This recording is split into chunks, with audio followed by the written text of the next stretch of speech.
와장창 날카로운 파열음이 최고급 대리석 바닥을 때리며 VVIP 룸의 정적을 산산조각 냈다. 깨진 위스키병 파편이 사방으로 튀어 오름과 동시에 짐승의 포효 같은 고함이 터져 나왔다. 야, 이 천한년아, 지금 내 옷에 뭘 묻힌 거야. 이게 얼마짜리 군복인 줄이나 알아. 술기운의 얼굴이 붉게 달아오른 박도훈 중령이 떨고 있는 여직원을 향해 삿대질을 해댔다. 그의 눈은 이미 이성이 마비된 채 광기로 번들거리고 있었고 방 안에 흐르던 고급스러운 클래식 음악은 순식간에 공포스러운 소음으로 변해버렸다. 이수민은 입술을 피가 나도록 깨물며 바닥에 무릎을 꿇었다. 죄송합니다. 손이 미끄러져서 그만, 바로 치우겠습니다. 그녀는 황급히 손을 뻗어 깨진 유리 조각들을 주워 담기 시작했다. 날카로운 파편이 여린 손가락을 베고 지나가 붉은 선혈이 맺혔지만 그녀는 고통을 느낄 겨를조차 없었다. 눈앞에 서 있는 이 남자가 뿜어내는 위압감과 살기는 단순한 진상 손님의 수준을 넘어서고 있었기 때문이었다. 하지만 그녀의 비굴한 태도는 오히려 박도훈의 비틀린 가학성을 자극할 뿐이었다. 치워. 네가 이 더러운 걸레질로 내 기분을 닦아낼 수 있을 것 같아. 박도훈은 신고 있던 육중한 전투화 발로 수민의 어깨를 그대로 걷어찼다. 짧은 비명과 함께 수민의 몸이 유리 조각들이 널린 바닥 위로 나뒹굴었다. 바닥에 흩어져 있던 파편들이 그녀의 팔과 다리를 긁고 지나가며 하얀 유니폼이 붉게 물들기 시작했다. 그럼에도 불구하고 룸 안에 있던 다른 부하 장교들은 누구 하나 말리는 신뢰조차 하지 않은 채 짐짓 딴청을 피우거나 술잔만 만지작거릴 뿐이었다. 박도훈 중령은 군 내부에서도 악명 높은 인물이었다. 실력보다는 뒷배경과 압으로 진급을 거듭해온 그는 자신보다 약한 사람을 짓밟음으로써 자신의 우월함을 확인하는 쓰레기 같은 인성으로 유명했다. 그는 비틀거리는 걸음으로 다시 수민에게 다가가 그녀의 머리채를 거칠게 휘어잡았다. 야, 고개 들어. 내 눈 똑바로 봐. 감히 웨이트리스 주제에 장교의 기분을 망쳐 네가 몸으로 때워도 이 술값 하나 못 갚을 거라는 거 내가 모를 줄 알아. 수민은 머리카락이 뽑혀나갈 듯한 고통 속에서도 눈물을 참으려 애썼다. 여기서 울면 더 험한 꼴을 당할 것이 뻔했기 때문이다. 정말 죄송합니다. 시정하겠습니다. 제발 용서해 주십시오. 그녀는 덜덜 떨리는 목소리로 애원했지만 박도훈은 그 모습이 마치 재미있는 구경거리라도 되는 양 킬킬거리며 웃어댔다. 용서 군대에는 용서 같은 거 없어. 오직 명령과 복종. 그리고 처벌뿐이지. 오늘 내가 너한테 제대로 된 군기를 가르쳐줘야겠어. 그때였다. 굳게 닫혀있던 VVIP 룸의 육중한 참나무 문이 예고도 없이 끼익하는 소름 끼치는 소리를 내며 열렸다. 소란스럽던 방 안의 공기가 일순간 멈칫했다. 박도훈의 시선이 그리고 방관하던 장교들의 시선이 일제히 문 쪽으로 쏠렸다. 그곳에는 이곳의 화려한 인테리어와는 전혀 어울리지 않는 기묘한 차림새의 남자가 서 있었다. 무릎이 늘어난 회색 트레이닝복 바지에 낡아빠진 슬리퍼, 그리고 며칠은 감지 않은 듯한 헝클어진 머리칼의 남자였다. 남자는 한 손에 검은색 비닐봉지를 든 채 무심한 눈빛으로 방 안의 참상을 훑어보았다. 깨진 술병, 피 흘리며 쓰러져 있는 여자, 그리고 그녀의 머리채를 잡고 있는 군복 차림의 중령. 상황을 파악하는 데는 1초도 걸리지 않았다. 남자의 눈동자가 아주 잠시 마치 심해처럼 깊고 서늘하게 가라앉았다가 다시 평온함을 되찾았다. 그는 마치 산책을 나온 동네 백수처럼 느긋한 목소리로 입을 열었다. 거참, 술맛 떨어지게 시끄럽네. 방음이 잘 된다더니 순엉터리구만. 박도훈은 자신의 귀를 의심했다. 감히 하늘 같은 중령이 훈육 중인 현장에 나타난 노숙자 같은 놈이 던진 첫 마디가 고작 시끄럽다는 불평이라니. 술 기운이 확 오르며 이성의 끈이 완전히 끊어졌다. 그는 잡고 있던 수민의 머리채를 내동댕이 치듯 놓고 씩씩거리며 남자에게 다가갔다. 너, 뭐야? 어디서 굴러먹던 갯뼈다귀가 여기가 어디라고 기어들어와 직원 관리 안 해. 지배인 오라고 해. 당장. 하지만 남자는 박도훈의 고함에도 눈 하나 깜짝하지 않았다. 오히려 귀찮다는 듯 새끼손가락으로 귓구멍을 후비며 짝다리를 짚었다. 아저씨, 목소리 좀 낮추지. 고막 터지겠네. 그리고 사람을 때릴 거면 링 위에 올라가서 하던가. 왜 엄한 여자한테 화풀이야 쪽팔리게. 강진혁이었다. 대한민국 국군 역사상 최연소 준장 진급이자 전설적인 특수부대 707의 살아있는 신화. 하지만 지금 그의 모습은 그저 동네 편의점에 담배 사러 나온 백수 형일 뿐이었다. 박도훈의 얼굴이 보라색으로 변해갔다. 이 새끼가 죽고 싶어서 환장했나야. 뭐 하고 있어? 당장 이거지. 새끼 끌어내. 박도훈의 명령이 떨어지자 구석에서 눈치만 보던 하급 장교 2명이 쭈뼛거리며 일어섰다. 그들은 덩치가 꽤 컸지만 왠지 모르게 진혁에게서 풍기는 기묘한 위압감에 선뜻 다가서지 못하고 있었다. 진혁은 한숨을 푹 쉬며 들고 있던 비닐봉지를 바닥에 내려놓았다. 봉지 안에서 캔맥주와 마른 오징어가 달그락거리는 소리가 났다. 끌어내기 전에 그 여자분한테 사과부터 하시지. 진혁의 목소리는 낮았지만 묘하게 공간을 울리는 힘이 있었다. 바닥에 쓰러져 있던 수미는 흐릿한 눈으로 낯선 남자를 올려다보았다. 초라한 행색이었지만 그 넓은 등은 이상하리만치 거대하고 단단해 보였다. 그녀는 본능적으로 위험을 감지했다. 저 남자가 자신을 도와주려다 봉변을 당할 것이 뻔했다. 안 돼요. 그냥 가세요. 제발. 수민이 기어가는 목소리로 말렸지만 진혁은 듣지 못한 척했다. 박도훈은 기가 차다는 듯 헛웃음을 터뜨렸다. 사과 내가 이 천한 계집한테 하하하야. 너 진짜 미친놈이구나. 오늘 제삿날인 줄 알아라. 박도훈은 허리춤에 손을 얹으며 위협적으로 한 발짝 더 다가섰다. 그는 자신이 가진 계급장과 권력이면 세상 무서울 게 없다고 믿는 전형적인 강약약강의 인간이었다. 그는 진혁의 턱 밑까지 얼굴을 들이밀며 침을 튀겼다. 내 군복에 달린 무궁화가 몇 개인 줄은 아냐. 내 놈 따위는 평생 구경도 못할 위치야. 진혁은 피식 웃음을 흘렸다. 그 웃음은 비웃음이라기보다는 철없는 어린아이를 보는 어른의 허탈함에 가까웠다. 무궁화라. 예쁘지. 근데 그게 사람 패라고 달아준 건 아닐 텐데. 진혁의 말이 끝나기가 무섭게 박도훈의 주먹이 날아들었다. 술에 취해 궤적이 큰 훅이었다. 일반인이라면 그대로 맞고 턱이 돌아갔을 위력적인 주먹이었지만 진혁에게는 마치 슬로우 모션처럼 보였다. 그는 고개만 살짝 까닥여 주먹을 피했다. 허공을 가른 박도훈은 중심을 잃고 휘청거렸다. 꼴사납게 비틀거리는 그의 모습에 부하 장교들이 황급히 달려와 그를 부축했다. 중령님 괜찮으십니까? 이거나 저 새끼 잡아 당장 잡아 죽여. 박도훈은 악에 받쳐 고래고래 소리를 질렀다. VVIP 룸의 소라는 이제 밖으로 새어나갈 정도로 커져 있었다. 진혁은 여전히 제자리에 못 박힌 듯 서서 그 난리통을 무심하게 지켜보고 있었다. 그의 눈빛은 이제 조금씩 차가워지고 있었다. 기회를 줬을 때 그냥 나갔으면 좋았잖아. 진혁이 나직하게 중얼거렸다.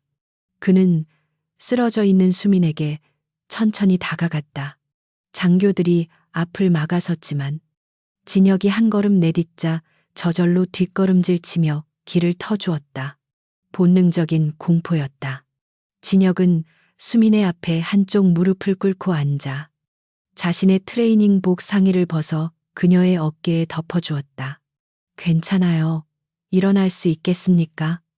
그의 목소리는 아까와는 달리 놀라울 정도로 부드러웠다. 수미는 왈칵 눈물을 쏟았다. 낯선 이의 호의가, 그리고 그 따뜻한 온기가 얼어붙은 마음을 녹여내렸다. 감사합니다.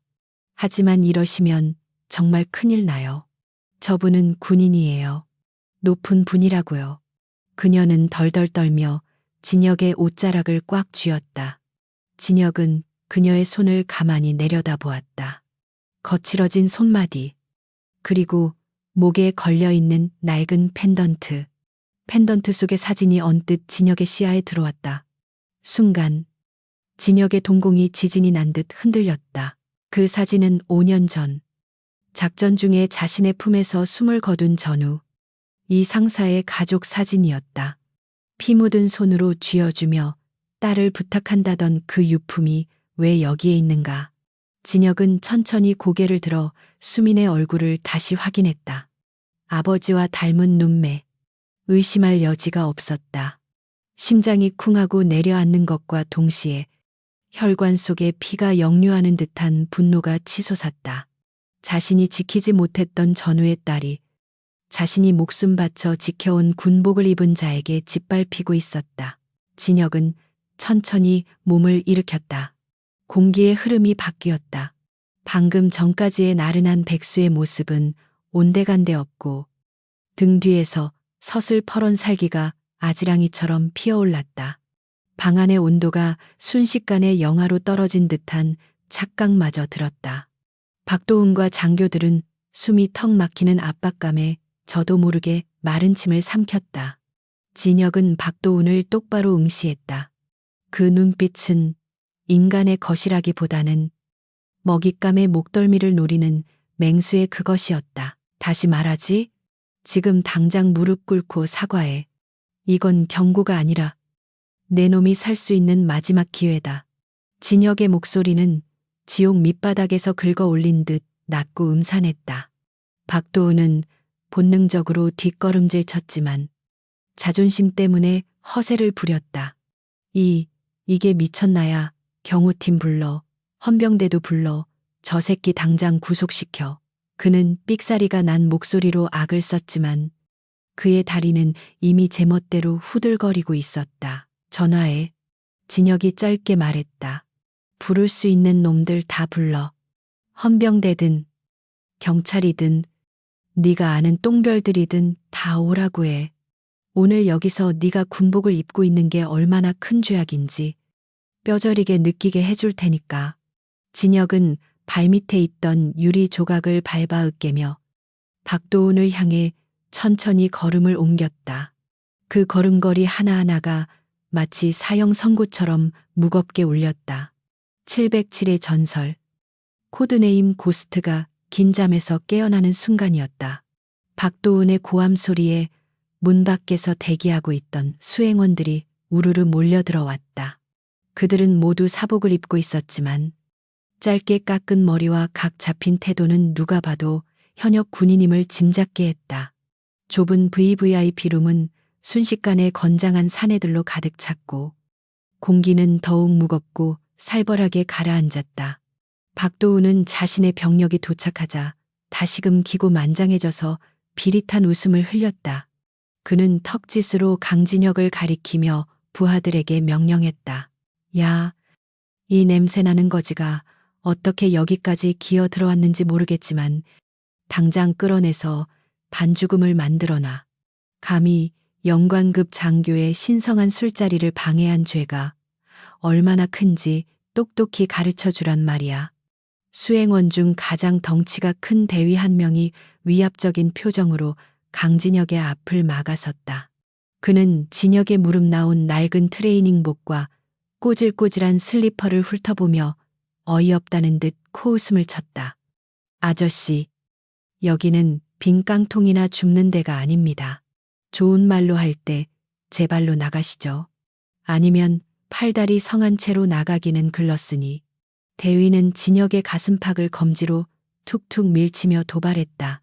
하지만 진혁은 그 손길에 단 1cm도 밀리지 않고 마치 뿌리 깊은 고목처럼 제자리를 지켰다. 그의 시선은 대위를 투명 인간 취급하며 여전히 거만한 자세로 술잔을 기울이려 하는 박도훈에게 고정되어 있었다. 경고했는데 못 알아쳐먹는군. 군복 입은 깡패 새끼들이라더니 진혁의 나직한 중얼거림은 대위의 심기를 제대로 건드렸다. 대위가 인상을 구기며 진혁의 멱살을 잡으려 손을 뻗는 순간 바닥에 쓰러져 있던 이수민이 필사적으로 기어와 진혁의 다리를 붙잡았다. 안 돼요. 제발 가세요. 이분들은 진짜 군인들이에요. 선생님이 당해낼 수 있는 분들이 아니라고요. 그녀의 목소리는 공포에 질려 떨리고 있었고 얼굴은 눈물과 피로 범벅이 되어 있었다. 그녀는 자신을 구해준 이 낯선 남자가 자신 때문에 험한 꼴을 당하는 것을 참아 볼 수 없었다. 박도훈은 그 광경을 보며 입맛이 떨어진다는 듯 잡고 있던 술잔을 바닥에 내던졌다. 아주 쌍으로 놀고 자빠졌네. 영화 찍냐야. 그년 입 좀 닥치게 해. 시끄러워서 술맛 다 떨어지잖아. 박도훈의 불호령에 옆에 있던 다른 중이가 거칠게 수민을 향해 다가와 발로 걷어차려 했다. 그 순간 진혁의 눈매가 매섭게 좁아졌다. 그는 다리를 잡고 있는 수민을 보호하기 위해 본능적으로 몸을 틀어 중이의 발길질을 자신의 정강이로 받아냈다. 퍽 하는 둔탁한 소리가 방 안에 울려 퍼졌지만 비명을 지른 건 오히려 가격한 쪽인 중이었다. 으악, 뭐야. 이 다리 쇳덩어리야. 중이는 마치 강철 기둥을 걷어찬 듯한 끔찍한 고통에 발을 감싸쥐며 콩콩 뛰었다. 진혁은 표정 하나 변하지 않고 먼지를 털어내듯 바지를 툭툭 털었다. 군화 신고 민간인을 걷어차 그것도 저항도 못하는 여자를 내 놈들이 그러고도 대한민국 군인이냐. 세금이 아깝다. 이 새끼들아. 진혁의 목소리는 이제 차가운 분노를 넘어 등골이 오싹해지는 서늘한 살기마저 띠고 있었다. 그는 더 이상 동네 백수가 아니었다. 그의 몸에서 뿜어져 나오는 기운은 수많은 전장을 누비며 생사를 넘나들었던 짐승의 냄새를 풍기고 있었다. 상황이 심상치 않게 돌아가자 박도훈도 자리에서 벌떡 일어났다.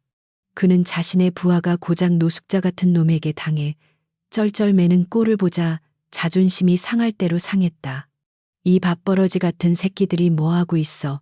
밥 처먹고 힘은 어디다 쓰는 거야.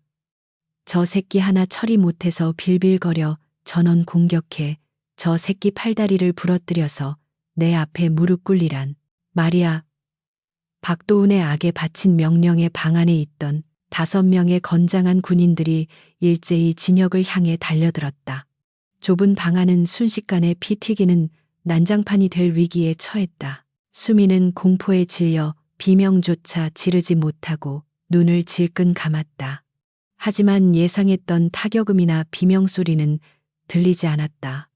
대신 짧고 간결한 파열음과 함께 누군가가 바닥에 처박히는 소리만이 연이어 들려올 뿐이었다. 진혁은 좁은 공간을 최대한 활용하여 최소한의 움직임으로 상대의 급소를 공략하고 있었다.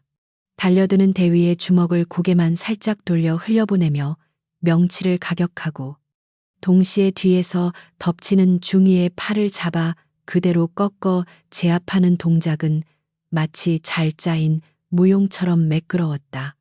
그것은 싸움이라기보다는 일방적인 훈육에 가까웠다. 순식간에 3명의 장교가 바닥에 나뒹굴며 신음을 토해내자 남은 2명은 겁을 먹고 주춤거렸다. 그들은 눈앞의 남자가 평범한 민간인이 아님을 본능적으로 직감했다. 움직임에 군더더기가 전혀 없었고 타격점은 소름 끼칠 정도로 정확했다. 진혁은 흐트러진 옷매무새를 가다듬으며 쓰러진 수민을 부드럽게 일으켜 세웠다. 뒤로 물러나 있어요. 눈 감고 귀 막고 있어도 됩니다. 금방 끝날 테니까.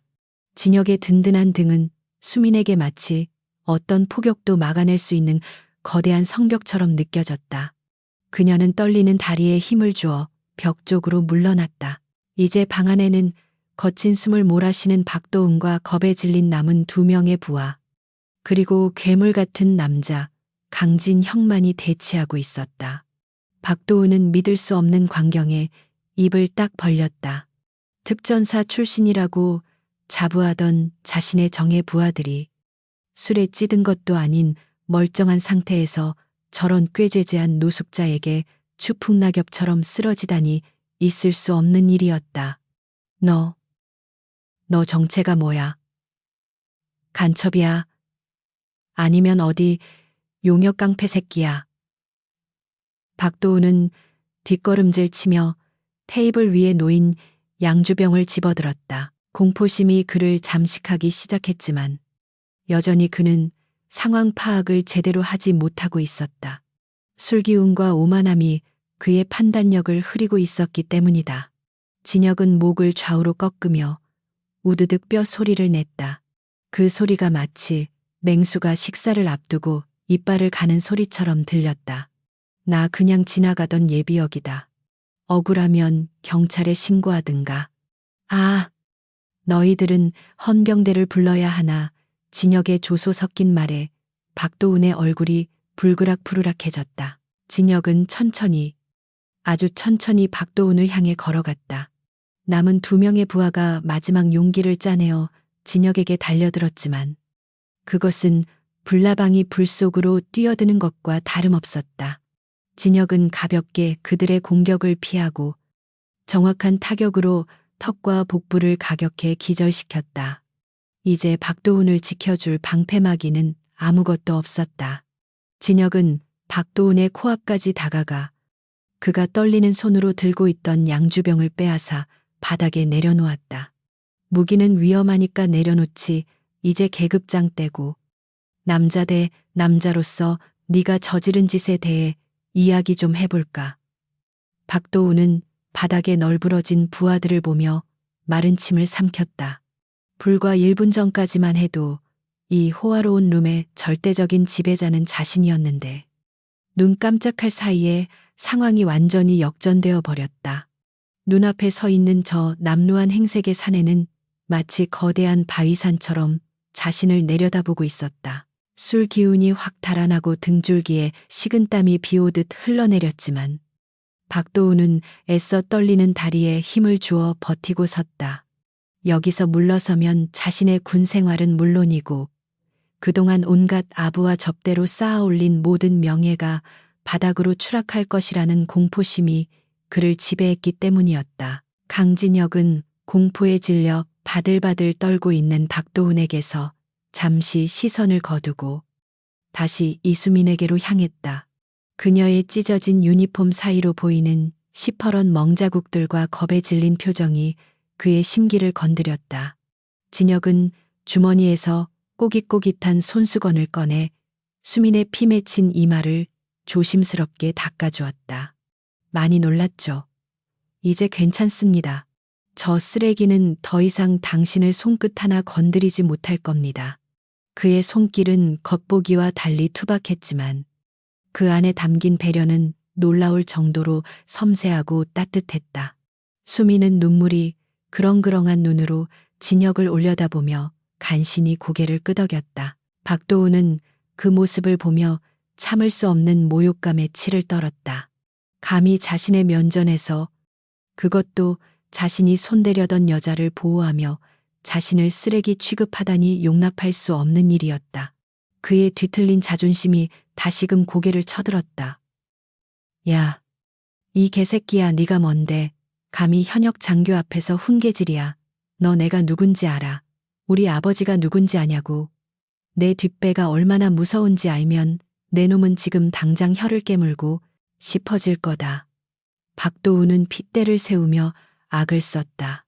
그는 자신의 화려한 인맥과 배경을 과시하면 이 상황을 어떻게든 모면할 수 있을 것이라 착각하고 있었다. 진혁은 귀찮다는 듯 고개만 살짝 돌려 박도훈을 바라보았다. 그의 눈빛에는 분노를 넘어선 경멸조차 담겨 있지 않았다.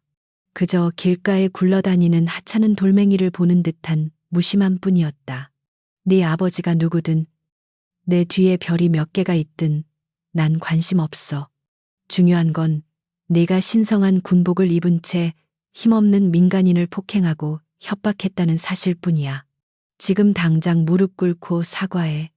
그러면 내 손으로 내 놈의 뼈를 하나하나 부러뜨리는 수고는 덜어주지. 진혁의 목소리는 낮고 차분했지만 그 안에는 거역할 수 없는 묵직한 힘이 실려 공간을 압도했다. 사과 웃기지 마. 사과는 내 놈이 해야 할 거야. 감히 대한민국 장교의 부하들을 이렇게 만들어 놓고 무사할 줄 알았나. 박도훈은 뒷주머니에 슬그머니 손을 가져다 대며 비릿한 미소를 지었다. 그는 아직 아무에게도 보여주지 않은 비장의 카드가 남아 있었다. 일반적인 상황이라면 민간인이 있는 곳에서 절대 꺼내서는 안 될 위험한 물건이었지만 지금 그의 눈에는 뵈는 게 없었다. 그는 이 건방진 놈을 짓밟아 구겨진 자신의 권위를 되찾아야 한다는 강박적인 생각뿐이었다. 박도훈의 손이 재킷 안쪽 깊숙한 곳으로 미끄러져 들어갔다. 수미는 본능적으로 끔찍한 위험을 감지했다.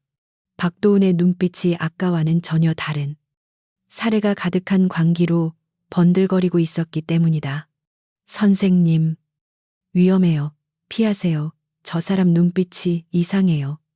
그녀가 다급하게 외치며 진혁의 옷자락을 잡아당겼지만 진혁은 미동도 하지 않았다. 그는 이미 박도훈의 어깨 근육이 움직이는 미세한 변화와 호흡의 떨림을 감지하고 있었다. 진혁은 박도훈이 무엇을 꺼내려는지 짐작하고 있었지만 설마 군인이 민간인 구역에서, 그것도 술집에서 그 미친 짓을 하리라고는 믿고 싶지 않았다. 죽어 이 벌레 같은 새끼야. 박도훈이 고함을 지르며 재킷 안에서 꺼낸 것은 차갑게 빛나는 검은색 금속성 물체였다. KO 권총. 장교에게 지급되는 개인 화기였다. 차가운 총구가 흔들림 없이 진혁의 가슴팍을 향했다. 방 안의 공기가 일순간 얼음장처럼 차갑게 얼어붙었다. 쓰러져 신음하던 부하들도, 구석에 숨죽이고 있던 수민도 경악에 찬 표정으로 입을 다물지 못했다. 대한민국 서울 한복판. 그것도 호텔룸에서 총기가 등장한 것이다.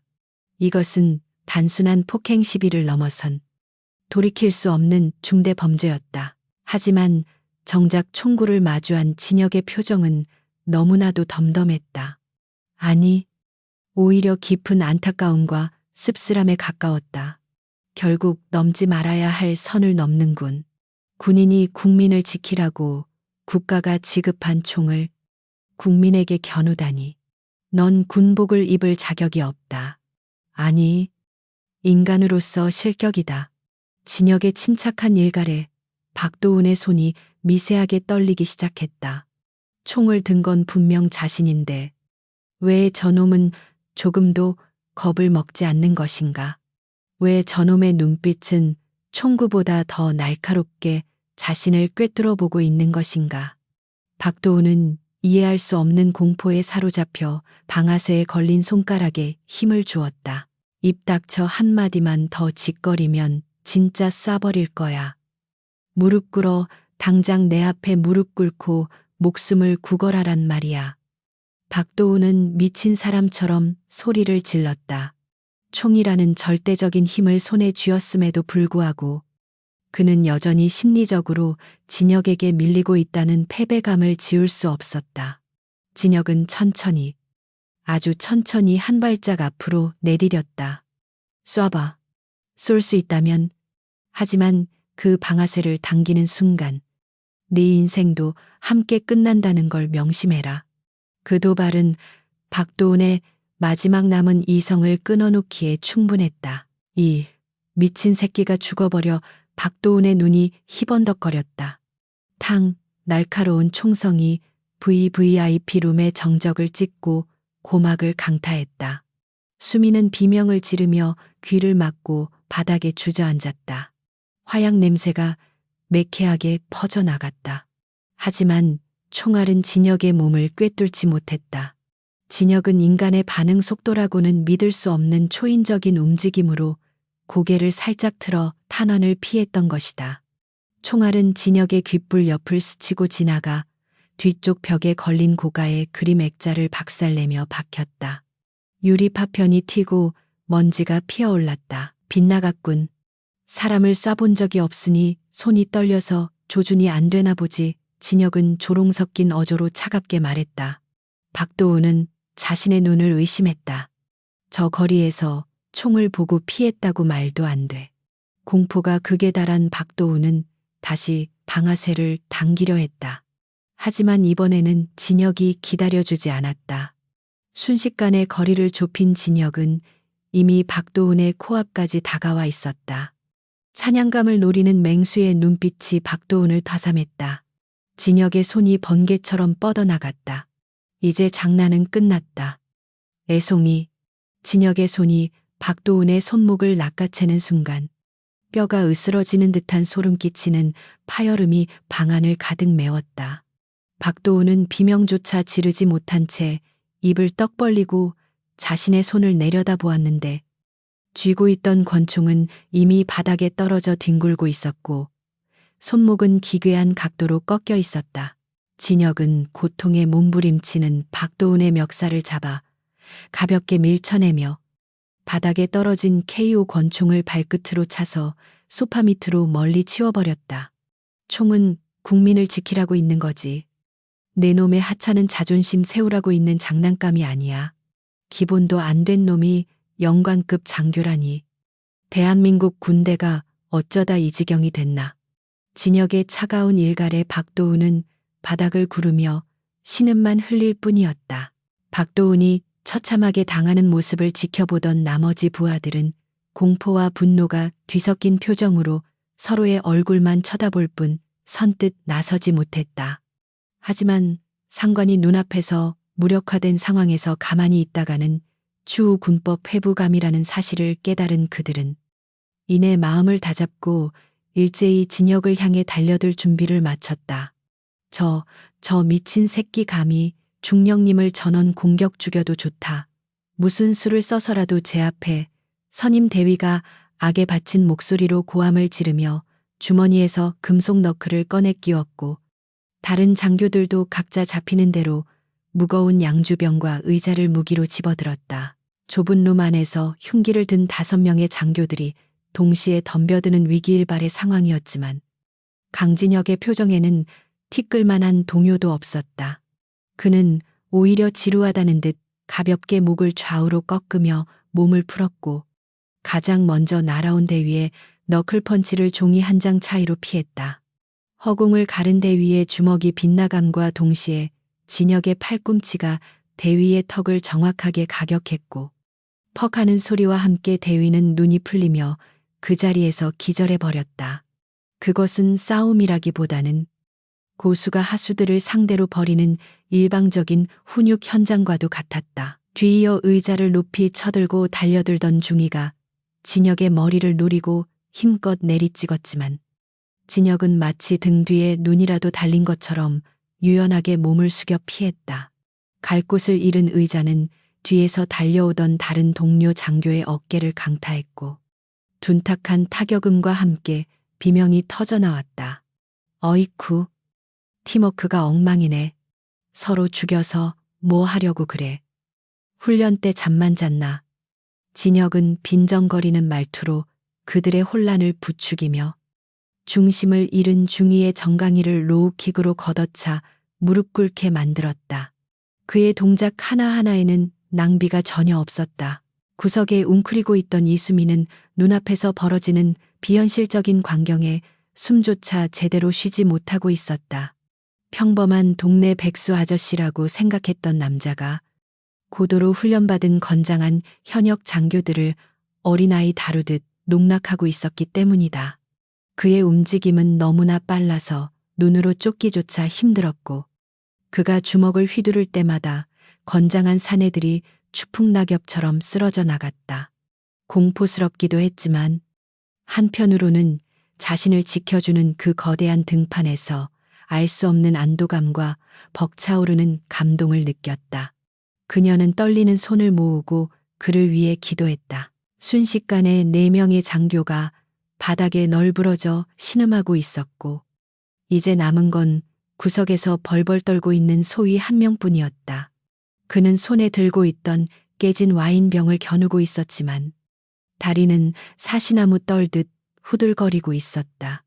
진혁은 바지 주머니에 손을 찔러 넣은 채 천천히 그에게 다가갔다. 너는 아직 임관한 지 얼마 안 되어 보이는데 인생 망치지 말고 그만 내려놓지. 지금 병을 내려놓으면 단순 폭행 방조지만 그걸 휘두르면 특수폭행 치상이야. 선택해. 진혁의 나지막한 경고에 소희는 울상을 지으며 와인병을 바닥에 떨어뜨리고 두 손을 들었다. 박도우는 자신의 정의 부하들이 단 1분도 채 되지 않아 전멸하는 꼴을 보며 넋이 나가 있었다. 고통스러운 손목을 부여잡고 식은땀을 흘리던 그는 이제 자신을 향해 천천히 고개를 돌리는 진혁과 눈이 마주치자 히익하고 숨을 들이켰다. 도대체 저 괴물 같은 놈은 정체가 뭐란 말인가? 단순한 특수부대 출신 예비역이라고 하기에는 극격이 달랐다. 살인 기술에 가까운 무술 실력, 총구 앞에서도 눈 하나 깜짝하지 않는 담력, 박도훈의 머릿속에 스치듯 어떤 불길한 예감이 떠올랐다. 진혁은 쓰러진 장교들을 넘어서 박도훈의 코앞까지 다가와 쪼그려 앉았다. 그는 공포에 질려 뒷걸음질 치는 박도훈의 멱살을 다시 한번 거칠게 휘어잡아 자신의 얼굴 가까이 끌어당겼다. 자, 방해꾼들도 다 사라졌으니 다시 이야기해볼까. 아까 내가 뭐라고 했지? 무릎 꿇고 사과하라고 했나? 안 했나? 내 기억력이 좀 나빠서 말이야. 아니면 반대쪽 손목도 마저 부러뜨려줘야 기억이 나겠어. 진혁의 입가에 걸린 서늘한 미소는 박도훈에게 있어서 저승사자의 미소보다 더 끔찍하게 느껴졌다. 박도훈은 이빨이 딱딱 부딪힐 정도로 떨고 있었다. 너 이 새끼. 이거 감당할 수 있을 것 같아. 민간인이 현역 장교들을 집단 폭행하고 총기 탈취까지. 넌 이제 끝이야. 내가 전화 한 통이면 헌병대가 출동해서 널 쥐도 새도 모르게 묻어버릴 거야. 박도훈은 마지막 발악처럼 고래고래 소리를 질렀다. 그는 여전히 공권력이 자신의 편이라고 믿고 있었다. 아니, 그렇게 믿지 않으면 당장이라도 미쳐버릴 것 같았기 때문이다. 그는 부러지지 않은 왼손으로 피 묻은 휴대폰을 꺼내 들고 긴급 단축 번호를 누르려 안간힘을 썼다. 하지만 진혁은 그런 박도훈의 행동을 제지하지 않았다. 오히려 팔짱을 끼고 흥미롭다는 듯 그 모습을 지켜보았다. 그래, 전화해. 헌병대장이든 사단장이든 네가 아는 가장 높은 놈한테 전화해라. 어차피 이 정도로 끝낼 생각은 없었으니까. 판이 커지면 커질수록 내 놈이 빠져나갈 구멍은 더 좁아질 테니 어디 한번 마음껏 발버둥 쳐봐. 진혁의 여유로운 태도에 박도훈은 당황했지만 이내 도끼 어린 눈으로 번호를 눌렀다. 두고 봐라. 헌병대가 오면 내 놈은 죽은 목숨이다. 닐은 쌀이갸게 트게 박도훈이 전화를 거는 동안 진혁은 바닥에 떨어진 깨진 술병 조각을 발로 툭툭 차며 수민에게 괜찮다는 눈짓을 보냈다. 박도훈은 수화기 너머로 연결 신호가 가는 동안 진혁의 움직임을 곁눈질로 훔쳐보았다. 아까 자신의 손목을 꺾던 기술, 총을 피하던 반응 속도, 그리고 상대를 제압할 때 급소만 골라 타격하던 그 잔인한 효율성.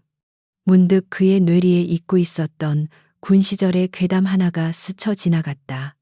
707 특임대 전설의 고스트. 설마 저 거지 같은 놈이 그 전설의 인물일 리가 없다고 그는 애써 고개를 저었다. 박도훈은 부러진 손목의 통증보다 더 끔찍한 공포심에 휩싸여 식은땀을 줄줄 흘리고 있었다. 바닥에 널브러진 부하들의 모습은 마치 폭격이라도 맞은 듯 처참했고 그들을 제압한 강진혁의 솜씨는 지나치게 전문적이었다. 불현듯 그의 머릿속에 군 내부에서 암암리에 떠돌던 707의 유령에 대한 전설이 스쳐 지나갔다. 역대 최연소 준장 진급. 단신으로 테러 조직을 괴멸시켰다는 인간 병기. 하지만 박도우는 고개를 세차게 저으며 그 불길한 상상을 애써 부정하려 했다. 전설 속의 영웅이 이런 냄새나는 트레이닝복 차림으로 술집에서 깽판을 칠 리가 없다는 지극히 현실적이고 속물적인 판단이 앞섰기 때문이었다. 아니야. 말도 안 돼. 저런 거지가 장군일 리 없어. 그냥 싸움 좀 하는 용역 깡패일 뿐이야. 박도우는 자기 최면을 걸듯 중얼거하며 떨리는 손으로 휴대폰을 고쳐 잡았다. 그는 헌병대장인 자신의 선배에게 전화를 걸어 이 상황을 모조리 뒤집어 씌울 작정이었다. 신호 연결음이 가는 동안 그는 도끼 어린 눈으로 강진혁을 노려보았다. 지금 당장은 밀리고 있지만 공권력이 도착하는 순간 저 건방진 놈을 반죽음으로 만들어 군 교도소에 쳐넣고 평생 썩게 만들리라 다짐했다. 그의 머릿속은 이미 복수심으로 가득 차 현실 파악이 마비된 상태였다. 한편 강진혁은 박도훈이 전화를 걸든 말든 신경 쓰지 않고 바닥에 주저앉은 이수민을 살피고 있었다.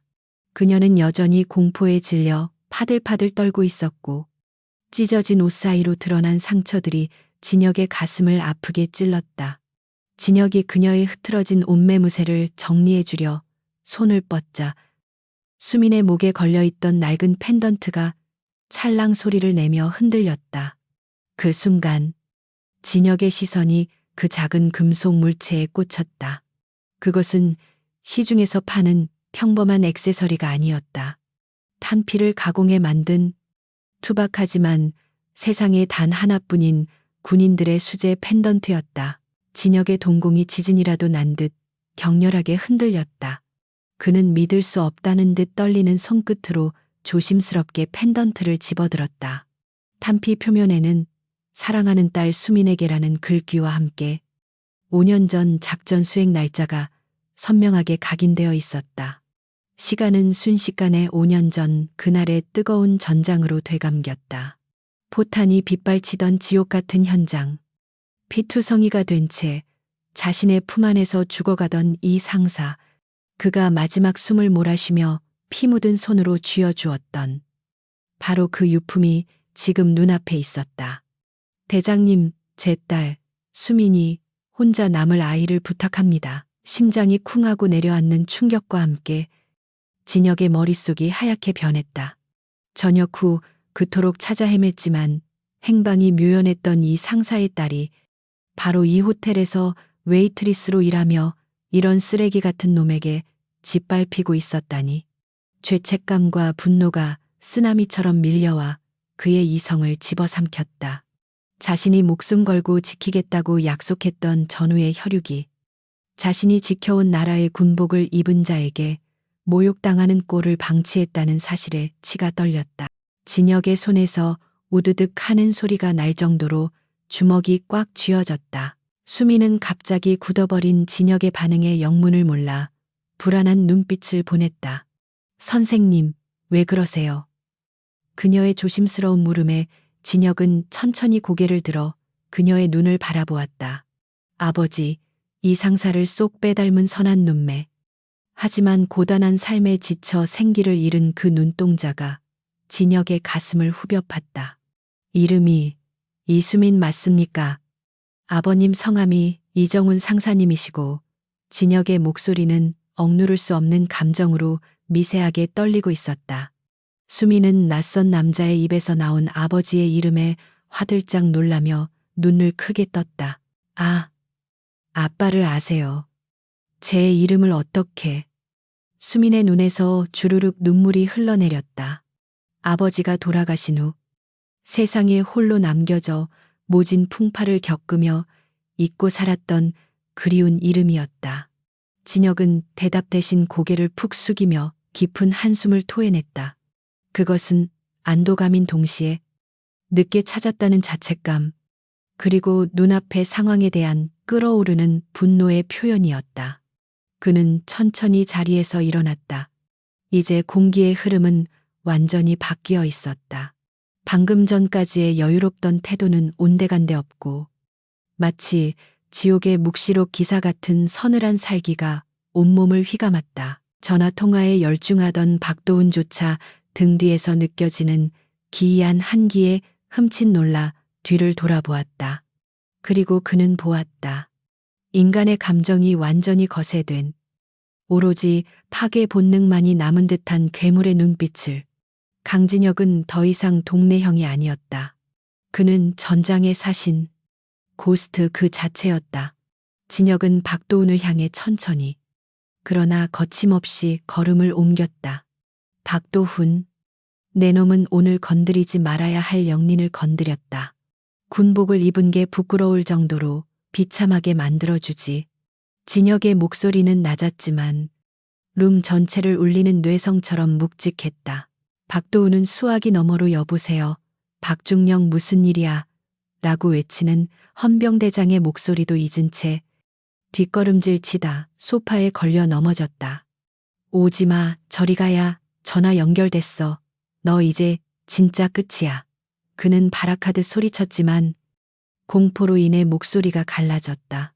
진혁은 바닥에 떨어진 깨진 위스키 병의 목 부분을 으스러지도록 밟으며 박도훈의 코앞까지 다가갔다.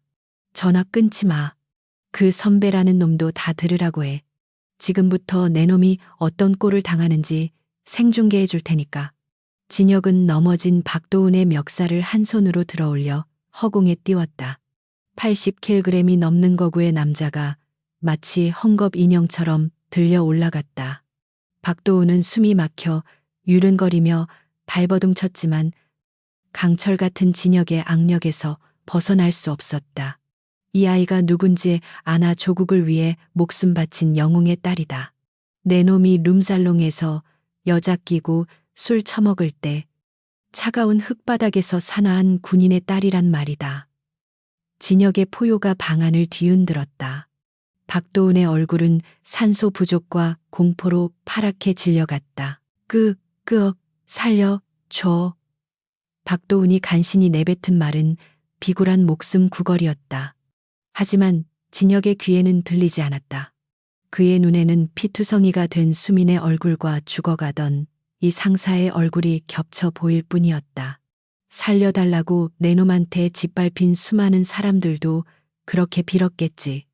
용서는 피해자가 하는 것이고 나는 집행만 할 뿐이다. 진혁은 박도훈을 잡은 손에 힘을 주어 그를 벽으로 거칠게 밀어붙였다. 쾅하는 소리와 함께 벽에 금이 갔다. 이제 진정한 참교육, 사이다의 시간이 시작되려 하고 있었다. 강진혁은 잡고 있던 멱살을 거칠게 놓아주었고 박도훈은 힘없이 바닥으로 곤두박질 치며 헛구역질을 해댔다. 너, 이 새끼, 감당할 수 있겠어. 박도훈은 붉게 충혈된 눈으로 노려보았지만 진혁은 더 이상 그에게 주먹을 쓰는 것조차 아깝다는 듯 무심하게 등을 돌렸다. 진혁은 주머니에서 액정이 금이 간 구형 스마트폰을 꺼내 들었는데 그 모습은 영락없는 동네 백수의 초라한 행색 그대로였다. 하지만 그가 누르는 번호는 대한민국 군대에서 가장 무거운 별들이 모여 있는 곳, 수도방위사령부 사령관에게 향하는 직통 라인이었다. 통화 연결음이 몇 번 울리기도 전에 상대방이 전화를 받았고 진혁은 깍듯한 경어 대신 익숙한 듯 덤덤한 어조로 입을 열었다. 나야. 아니, 지금은 격식을 차릴 기분이 아니군. 강진혁이다. 지금 당장 XX 호텔 VVIP 룸으로 병력 보내. 쓰레기 청소 좀 해야겠으니까. 수화기 너머에서 당황한 기색의 굵직한 목소리가 흘러나왔지만 진혁은 긴 설명 없이 군복 입은 양아치가 하나 있어서 내가 좀 손봐줬어. 뒤처리는 자네가 와서 직접 해. 라고 짧게 덧붙인 뒤 상대방의 대답도 듣지 않고 전화를 끊어버렸다. 박도훈은 바닥을 짚고 비틀거리며 일어나더니 어처구니가 없다는 듯 광기 어린 폭소를 터뜨렸다. 푸아하야, 너 진짜 미친놈이구나. 아주 헐리우드 액션 배우 납셨네. 자네 청소 어디서 주워들은 건 있어가지고 별쇼를 다 하는구만. 그는 진혁이 든 낡은 핸드폰과 꼬질꼬질한 차림새를 번갈아 가리키며 비아냥거렸다. 그 거지 같은 폰으로 누구한테 전화한 거야. 동네 양아치 형님 아니면 용역업체 사장님 꿈 깨라. 여긴 군대야. 내 놈 따위가 닿을 수 있는 곳이 아니라고. 박도우는 다시 자신의 휴대폰을 귀에 가져다 대며 악에 바친 목소리로 고래고래 소리를 질렀다. 야, 헌병대 지금 뭐 하고 있어? 당장 출동 안 해. 여기 테러리스트가 있다니까 무장병력 싹 다 끌고 와. 실탄 챙겨서 오라고. 그는 공권력을 이용해 진혁을 합법적으로 제거할 생각에 들떠 있었다. 들었지? 너는 이제 테러범이야. 현역 장교를 폭행하고 총기까지 탈취했으니 현장에서 사살돼도 할 말 없을 거다. 내 놈이 부른 그 친구들이 오기 전에 내 시체부터 치우게 될걸. 이수민은 실탄, 사살이라는 끔찍한 단어들의 사색이 되어 진혁의 팔을 필사적으로 잡아당겼다. 선생님, 제발 도망가세요. 저 사람들은 진짜 총을 쏠지도 몰라요. 저 때문에 선생님까지 돌아가시면 안 돼요. 아빠도 그렇게 가셨는데. 그녀의 눈물 섞인 애원에 진혁의 눈빛이 잠시 흔들렸지만 이내 단단하고 따뜻한 미소를 지어 보였다. 수민 양, 걱정하지 마. 아버지가 지키려던 나라는 이런 놈들이 설치는 곳이 아니었어. 오늘은 내가 아버지 대신 그 정의를 보여줄게. 내 뒤에 딱 붙어 있어. VVIP룸 안에는 폭풍 전야와 같은 무거운 침묵이 감돌았고 멀리서부터 희미하게 들려오던 사이렌 소리가 점차 거대한 함성처럼 커지기 시작했다. 그것은 한두 대의 경찰차가 내는 소리가 아니라 마치 전쟁이라도 난 듯 수십 대의 차량이 동시에 질주해 오는 웅장하고 위압적인 굉음이었다. 박도우는 그 소리를 듣자마자 승리감에 도취되어 입꼬리를 비틀어 올렸다. 들리냐? 저게 바로 너를 지옥으로 보낼 저승사자의 발소리다. 이제 무릎 꿇고 빌어도 늦었어. 내 놈 인생은 여기서 끝이야. 사이렌 소리가 지축을 뒤흔들며 호텔 앞마당을 가득 채우자 박도훈의 얼굴에는 다시금 오만방자한 기색이 감돌았다. 그는 밖에서 번쩍이는 경광등 불빛을 자신의 구세주라도 되는 양 바라보며 낄낄거렸다. 들리냐? 저 아름다운 소리가. 이제 넌 도간에 든 쥐야. 테러범으로 몰려 벌집이 되기 싫으면 지금이라도 바닥에 머리를 박고 싹싹 빌어. 혹시 아냐? 내 기분이 좋으면 목숨만은 살려줄지. 박도우는 승기를 잡았다는 착각에 빠져 부러진 손목의 통증조차 잊은 채 비틀거리며 강진혁을 향해 다가갔다. 그의 눈은 광기로 번들거렸고 입가에는 비열한 침이 고여 있었다. 강진혁은 그런 박도훈을 마치 철없는 어린아이를 보듯 무심하게 내려다보았다. 시끄럽군. 네 놈이 믿는 구석이 고작 저 깡통차들인가. 안타깝지만 저 차들이 네가 생각하는 그런 구원투수는 아닐 거다. 진혁의 차분한 대꾸는 박도훈의 심기를 더욱 긁어놓았다. 박도훈은 바닥에 떨어져 있던 날카로운 유리 조각 하나를 온전한 왼손으로 집어들었다. 이 새끼가 끝까지 허세를 부려 죽어버려. 그는 이성을 잃고 진혁의 뒤에 숨어있는 이수민을 향해 유리 조각을 휘둘렀다.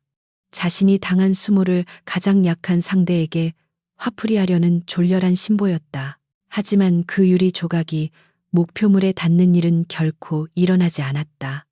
박도훈의 팔이 허공을 가르기도 전에 강진혁의 손이 뱀처럼 파고들어 그의 손목을 낚아챘기 때문이다. 내가 경고했지. 그 여자 털끝 하나라도 건드리면 그때는 진짜 지옥을 보게 될 거라고. 진혁의 목소리는 북극의 빙하처럼 차가웠고 잡힌 손목을 비트는 악력은 강철 프레스기처럼 무자비했다. 우지끈 소름 끼치는 파열음과 함께 박도훈의 왼쪽 손목이 기괴한 각도로 꺾였고 들고 있던 유리 조각은 힘없이 바닥으로 떨어졌다. 아, 내 손, 내 손. 박도우는 짐승 같은 비명을 지르며 바닥을 굴렀다. 양쪽 손목이 모두 박살난 고통은 인간이 감내할 수 있는 수준을 넘어서고 있었다. 하지만 진혁의 응징은 이제 막 시작된 참이었다. 진혁은 고통에 몸부림치는 박도훈의 멱살을 잡아 일으켜 세우더니 무심한 표정으로 그의 명치를 향해 무릎을 꽂아 넣었다. 억 하는 단말마와 함께 박도훈의 몸이 쿠당탕 소리를 내며 뒤로 날아갔다. 그는 숨을 쉬지 못해 꺽꺽거리며 바닥에 널브러진 채 경련을 일으켰다. 진혁은 천천히 걸어가 박도훈의 머리채를 잡아 들어 올렸다. 이건 네가 그동안 이유 없이 괴롭힌 병사들의 몫이다. 진혁의 주먹이 박도훈의 오른쪽 광대뼈에 정확히 꽂혔다. 둔탁한 타격음과 함께 박도훈의 고개가 획 돌아갔고 입안에서 피 섞인 침과 부러진 치아가 튀어나갔다. 그리고 이건 내 놈이 함부로 짓밟은 수민 양과 그 아버지의 명예에 대한 대가다. 이어지는 진혁의 주먹은 자비가 없었다. 그것은 단순한 폭력이 아니라 고도로 훈련된 살인 기술인 707 특공무술의 정교한 타격이었다. 박도훈은 정신이 혼미해지는 와중에도 본능적인 공포를 느꼈다. 눈앞에 이 남자는 사람이 아니었다. 뼈와 살을 분리하는 기술. 급소만을 골라 타격하여 죽지 않을 만큼의 최대 고통을 주는 방식은 일반적인 깡패나 격투가들의 것이 아니었다. 이것은 전장에서 적을 신문하거나 제거할 때 쓰는 진짜 프로들의 기술이었다. 너, 정체가, 쿨럭, 뭐야? 박도훈은 피투성이가 된 입술을 달달 떨며 물었다. 공포심이 통증을 압도하고 있었다. 진혁은 대답 대신 싸늘한 미소를 지으며 박도훈의 멀쩡한 발목을 밟았다. 알 거 없다. 어차피 넌 곧 군복을 벗게 될 테니까. 군인이 민간인을 보호하지 않고 폭력을 휘두른 순간 넌 이미 군인이 아니다. 그냥 제복 입은 양아치일 뿐이지. 진혁이 발에 힘을 주자 박도훈의 발목 인대가 끊어지는 듯한 끔찍한 소리가 났다. 박도훈은 이제 비명 지를 힘조차 남아있지 않아. 그저 쉰 목소리로 끄그긋거리는 소리만 낼 뿐이었다. 이수민은 손으로 입을 틀어막은 채 그 광경을 지켜보고 있었다. 잔인했지만 이상하게도 통쾌했다. 자신을 짐승 취급하며 짓밟았던 악마가 무력하게 처단당하는 모습에서 그녀는 일종의 카타르시스를 느꼈다. 그리고 무엇보다 자신을 위해 괴물이 되기를 자처한 저 남자의 등 뒤에서 느껴지는 슬픔이 그녀의 가슴을 울렸다. 진혁은 박도훈을 쓰레기처럼 바닥에 던져버리고는 주머니에서 손수건을 꺼내 피 묻은 손을 닦았다. 이제야 좀 조용해졌네. 그때 쾅쾅쾅 하는 굉음과 함께 VVIP 룸의 문이 부서질 듯 두들겨졌다. 안에 있는 사람 당장 문 열어 무장 해제하고 손머리 위로 올려 불응시 발포하겠다. 확성기를 통해 들려오는 경고 방송이 긴박하게 울려 퍼졌다. 밖에는 이미 수십 명의 무장 병력이 진을 치고 있는 것이 분명했다. 박도훈은 희미해져 가는 의식 속에서도 그 소리를 듣고 안도의 눈물을 흘렸다. 드디어 살았다. 저놈은 이제 죽었다. 그는 퉁퉁 부어오른 눈으로 진혁을 노려보며 속으로 쾌재를 불렀다. 진혁은 문 쪽을 바라보며 피식 웃었다. 타이밍 한번 기가 막히게 못 맞추네. 다 끝나니까 오냐? 그는 전혀 당황한 기색 없이 오히려 마실 나온 사람처럼 느긋하게 문 쪽으로 걸어갔다. 수민이 겁에 질려 다가오자 진혁은 부드러운 목소리로 그녀를 안심시켰다. 괜찮아요. 문 열어주러 가는 겁니다. 손님들이 오셨는데 마중은 나가야지. 진혁은 잠금 장치를 풀고 문을 활짝 열어젖혔다. 문이 열리자마자 10수개의 레이저 포인터가 진혁의 가슴과 머리를 겨냥했다. 움직이지 마. 손들어 엎드려. 완전 무장한 헌병 특임대원들이 총구를 겨누며 소리쳤다. 그들의 뒤로 박도훈이 믿고 의지하던 헌병대장이 잔뜩 굳은 표정으로 걸어 들어왔다. 방 안의 참혹한 광경. 피투성이가 되어 쓰러진 박도훈과 부하들을 본 헌병대장의 눈이 휘둥그레졌다. 박도훈은 바닥을 기어가며 절규했다. 선배님, 저놈입니다. 저놈이 테러범입니다. 당장 쏴 죽이십시오. 헌병대장은 박도훈의 처참한 몰골을 보고 경악을 금치 못했다. 아무리 술자리 난동이라 해도 현역 중령과 장교들을 이렇게까지 박살낼 수 있는 민간인이 존재한다는 것이 믿기지 않았기 때문이다. 그는 진혁을 향해 권총을 겨누며 소리쳤다. 내 놈은 뭐냐? 당장 무릎 꿇고 투항해라. 안 그러면 현장에서 사살하겠다. 긴장감이 최고조에 달했다. 특임대원들의 검지가 방아쇠에 걸렸다. 하지만 진혁은 눈 하나 깜짝하지 않았다.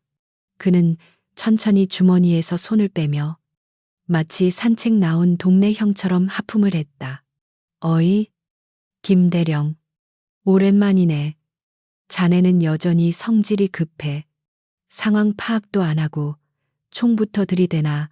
진혁의 입에서 나온 이름과 너무나도 자연스러운 반말에 헌병대장 김대령의 표정이 일순간 굳어졌다. 그 목소리, 그 삐딱한 자세, 그리고 저 오만할 정도로 당당한 눈빛. 김대령의 뇌리에 잊을 수 없는 한 사람의 기억이 스파크처럼 튀었다. 설마 너, 김대령은 총을 든 손을 미세하게 떨었다. 흙먼지 뒤집어 쓴 트레이닝복 차림에 가려져 있었지만 저 압도적인 기세는 대한민국 군인 중 단 한 사람만이 가질 수 있는 고유한 것이었다. 진혁은 식웃으며 주머니에서 꼬깃꼬깃한 신분증 하나를 꺼내 김대령의 발치에 툭 던졌다. 신원 확인부터 해. 쏘고 나서 후회하지 말고. 바닥에 떨어진 신분증을 주워든 김대령의 눈동자가 지진이 난 듯 흔들리기 시작했다. 김대령은 발치에 떨어진 신분증을 주워들고도 한동안 말을 잇지 못했다. 흙먼지와 핏자국이 묻어 지저분해진 가죽 지갑 속에 들어있는 것은 대한민국 군인이라면 누구나 한 번쯤 들어봤을 전설적인 이름과 계급장이었다. 육군 특수전사령부 제707 특수임무단 준장 강진혁. 사진 속의 날카로운 눈매는 눈앞에 서 있는 꾀죄죄한 트레이닝복 차림의 남자와 정확히 일치했다. 김대령의 손이 사시나무 떨듯 격렬하게 떨리기 시작했다. 그는 자신의 눈을 의심하며 신분증과 강진혁의 얼굴을 수차례 번갈아 쳐다보았다. 이 남자는 단순한 예비역이 아니었다.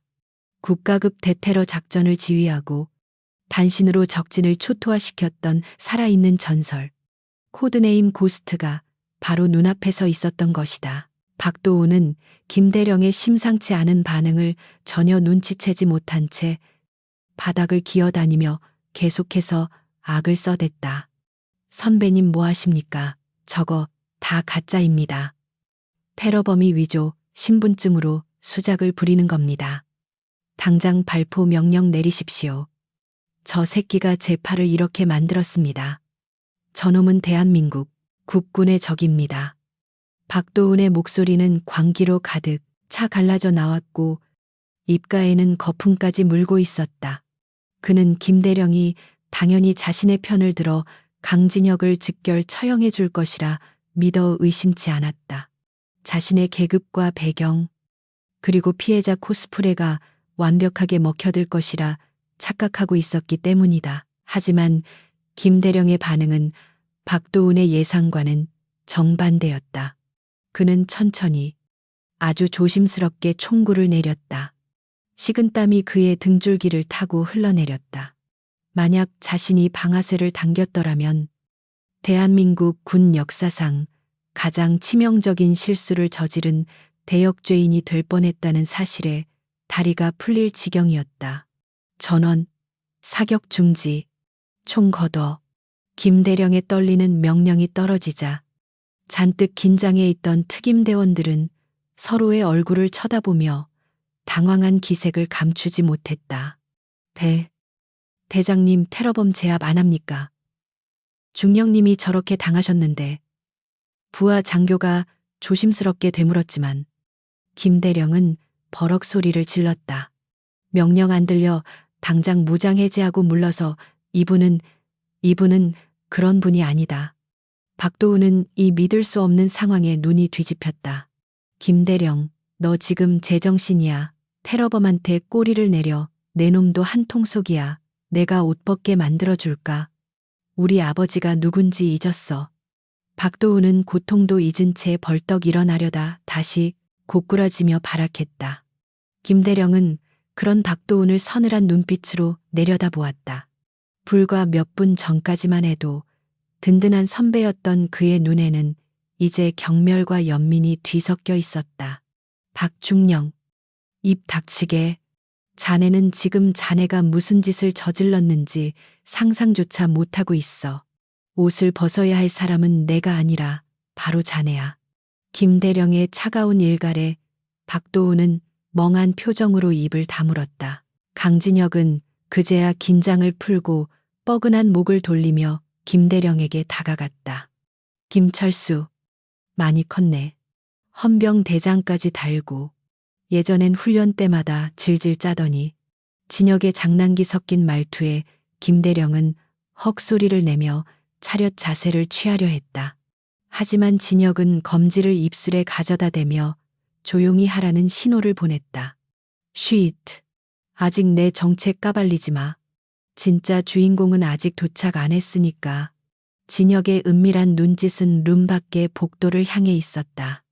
김대령은 그제야 진혁이 아까 전화로 불렀던 뒤처리 담당자가 자신이 아니라는 사실을 깨닫고 등골이 오싹해졌다. 자신이 아니라면 도대체 누가 온단 말인가. 그때 호텔 밖에서 들려오던 헬리콥터의 프로펠러 소리가 멈추고 묵직한 정적이 찾아왔다. 이어 무전기에서 다급하고 긴장된 음성이 흘러나왔다. 알립니다. 독수리 도착. 현재 로비 진입 중. 전 병력 부동 자세 유지. 반복한다. 독수리 진입 중. 독수리라는 코드명을 들은 김대령의 얼굴이 하얗게 질렸다. 그것은 일개 사단장이나 군단장급의 호출 부호가 아니었다. 대한민국 국군의 작전권을 쥐고 흔드는 최상위 포식자, 수도 방위사령관 혹은 그 이상의 거물이 움직였다는 뜻이었다. 김대령은 본능적으로 온매무새를 가다듬으며 병력들을 정렬시켰다. 박도우는 분위기가 심상치 않게 돌아가자 엉뚱한 희망 회로를 돌리기 시작했다. 그래, 군 수뇌부가 움직였다는 건 사안이 그만큼 중대하다는 거야. 내가 당한 테러가 위중하니까 직접 위로하고 범인을 처단하러 오신 거야. 그의 망상은 현실 도피의 수단이었다. 그는 피투성이가 된 얼굴을 손으로 대충 닦아내며 최대한 불쌍하고 억울한 피해자처럼 보이려고 표정을 연기했다. 하하. 봤냐, 넌 이제 진짜 끝이다. 높으신 분이 직접 너를 밟아주러 오셨다. 박도우는 킬킬거렸지만 그 웃음소리는 공허하게 떨리고 있었다. 이수민은 복도 끝에서 들려오는 수십 개의 군화 발소리에 압도되어 숨조차 쉬지 못했다. 척, 척, 척, 척. 오차 없이 울리는 그 소리는 마치 거대한 기계가 다가오는 듯한 위압감을 주었다. 그녀는 진혁의 등 뒤에 숨어 옷자락을 꽉 쥐었다. 선생님, 저 소리 너무 무서워요. 진짜 높은 사람들이 오나 봐요. 어떡해요. 그녀의 눈에는 절망이 가득했다. 하지만 진혁은 뒤를 돌아 그녀의 어깨를 감싸 안으며 세상에서 가장 든든한 미소를 지어 보였다. 수민 양, 잘 봐요. 저 발소리는 당신을 겁주러 오는 게 아니에요. 당신의 아버지가 지켜온 정의가 늦었지만 이제야 당신에게 답하러 오는 소리니까. 드디어 VVIP 룸에 부서진 문 너머로 검은 정장을 입은 경호원들과 화려한 정복을 입은 고위 장성들이 모습을 드러냈다. 좁은 복도가 별들의 광채로 가득 찼다. 그 선두에는 백발이 성성하지만 호랑이 같은 눈빛을 가진 노장군이 서 있었다. 어깨에 달린 별 4개가 형광등 불빛을 받아 번쩍였다. 육군 대장, 총사령관이었다. 헌병대장 김대령과 특임대원들은 일제히 숨을 멈추고 거수경례를 올렸다. 충성 우렁찬 구호가 호텔을 뒤흔들었다. 박도훈은 감격에 겨워 비틀거리며 앞으로 기어 나갔다. 사령관님, 이 억울한 중령을 살려주십시오. 저 테러범이. 박도훈은 눈물 콧물을 흘리며 사령관의 바짓가랑이를 잡으려 했다. 그는 사령관이 당연히 자신을 일으켜 세우고 위로해 줄 것이라 믿었다. 하지만 사령관의 시선은 박도훈을 투명 인간처럼 통과해 그 뒤에 짝다리를 짚고 서 있는 트레이닝복 차림의 남자에게 고정되어 있었다. 사령관의 눈매가 움찔하더니 이내 믿을 수 없다는 듯, 그리고 반갑다는 듯 깊은 감정의 파도를 일으켰다. 박도훈이 뭐라 더 짓거리려던 순간 사령관의 입에서 터져 나온 말은 박도훈의 고막을, 그리고 그의 남은 인생을 산산조각냈다. 비켜라. 똥파리 같은 놈. 사령관은 박도훈을 가볍게 걷어차 버리고는 성큼성큼 강진혁을 향해 걸어갔다. 방 안의 모든 시간이 멈춘 듯했다. 헌병들도, 박도훈도, 이수민도 모두 입을 다물지 못했다. 대한민국 군 서열 1위인 총사령관이 쓰레기 더미 같은 방 안을 가로질러 냄새나는 백수 차림의 남자 앞에 섰다. 그리고 믿을 수 없는 일이 벌어졌다. 사령관이 허리를 꼿꼿이 펴고 절도 있는 동작으로 손을 올려 강진혁에게 먼저 경례를 붙인 것이다. 오랜만입니다. 전설을 뵙습니다. 그 목소리에는 계급을 초월한 깊은 존경심이 담겨 있었다. 박도훈의 턱이 바닥에 닿을 듯 떨어졌다. 강진혁은 주머니에서 손을 빼며 피식 웃었다. 오셨습니까? 차가 좀 막히던가요? 총사령관의 거수경례를 받은 강진혁은 주머니에 찔러 넣었던 손을 빼내어 아주 느긋하고 자연스러운 동작으로 답례를 보냈다. 그 동작에는 수십 년간 군 생활을 한 베테랑만이 가질 수 있는 절도와 기품이 배어 있어 낡은 트레이닝복 차림이라는 사실조차 잊게 만들 정도였다. 쉬라고. 여기는 연병장이 아니니까. 그나저나 김 대장. 자네가 직접 올 줄은 몰랐군. 내가 부른 건 그냥 청소부였는데 말이야. 진혁의 입에서 나온 김 대장이라는 호칭에 박도훈은 숨이 턱 막히는 듯한 충격을 받았다. 사성장군인 육군 대장에게 하대하듯 말을 놓을 수 있는 사람은 대한민국의 대통령을 제외하고는 존재하지 않아야 했다. 그런데 이 노숙자 같은 사내는 마치 동네 친구를 대하듯 사령관을 대하고 있었다. 박도훈은 눈앞의 현실을 부정하고 싶은 마음에 뭉개진 입술을 달달 떨며 비명을 지르듯 외쳤다. 사령관님 속으시면 안 됩니다. 저놈은 사기꾼입니다. 어떻게 저런 거짓골을 한 놈이 장군입니까? 이건 몰래 카메라 같은 겁니까? 제발 정신 차리십시오. 그는 바닥을 기어가며 사령관의 구두코를 붙잡고 애원했다. 그의 머릿속은 이미 공포와 인지 부조화로 인해 엉망진창이 되어 있었다. 자신이 무시하고 폭행했던, 똥물 튀기듯 더럽게 여겼던 존재가 자신의 생사여탈권을 쥔거물일지도 모른다는 사실을 인정하는 순간 그의 자아는 붕괴될 것이 뻔했기 때문이다. 사령관은 자신의 바짓단을 붙잡은 박도훈을 내려다보며 벌레를 보는 듯한 경멸 어린 시선을 보냈다. 치워라. 더럽다.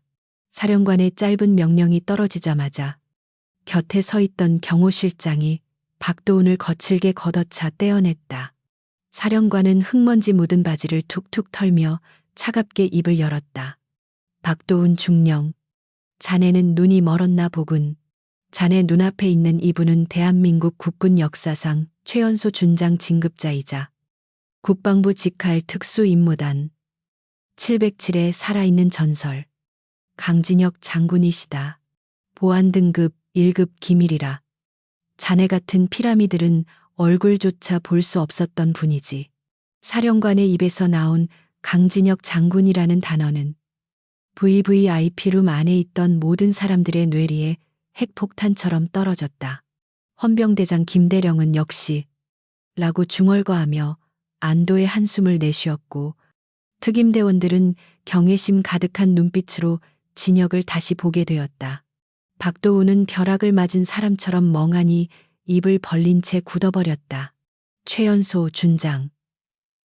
707의 전설. 보안 기밀. 파편처럼 흩어져 있던 정보들이 그의 머릿속에서 하나로 맞춰지며 그동안 군 내부에서 괴담처럼 떠돌던 미친 개 고스트의 실체가 드러났다. 그가 건드린 사람은 단순한 전직 군인이 아니라 국가가 숨겨놓은 최종 병기였던 것이다. 진혁은 멍하니 넋이 나간 박도훈에게 천천히 다가갔다. 그의 발걸음 소리는 더 이상 슬리퍼 끄는 소리가 아니라 사형 집행인의 발소리처럼 무겁게 울렸다. 어이, 박중령. 아까 네가 뭐라고 했지? 무궁화가 몇 개인지 아냐고. 네 뒷배경이 얼마나 대단한지 아냐고. 진혁은 박도훈의 눈높이에 맞춰 쪼그려 앉으며 서늘한 미소를 지었다. 내 어깨에는 별이 하나지만 내 놈이 평생을 바쳐도 닿을 수 없는 무게가 실려 있다. 너는 그 무게를 권력으로 착각하고 약자들을 짓밟는 데 썼지만 나는 그 무게를 너 같은 쓰레기들을 치우는 데 쓴다. 그게 너와 나의 차이다.